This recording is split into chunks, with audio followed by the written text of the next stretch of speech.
বাংলাদেশের জাতীয় মসজিদ বায়তুল মোকাররম। এটি হচ্ছে বায়তুল মোকাররমের বাহিরের অংশ। এটি বিশ্বের 10ম বৃহত্তম মসজিদ।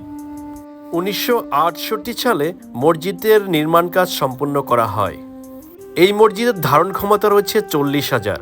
একসঙ্গে 40,000 মানুষ এই মসজিদে নামাজ পড়তে পারে। এখানে মহিলাদের নামাজ পড়ার জন্য আলাদা ব্যবস্থা রয়েছে।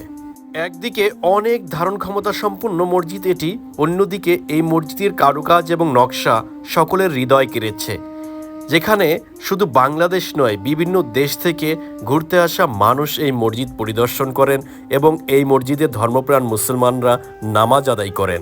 মূলত এই মসজিদ নির্মাণের পরিকল্পনা করেন আব্দুল লতিফ বাওয়ানি।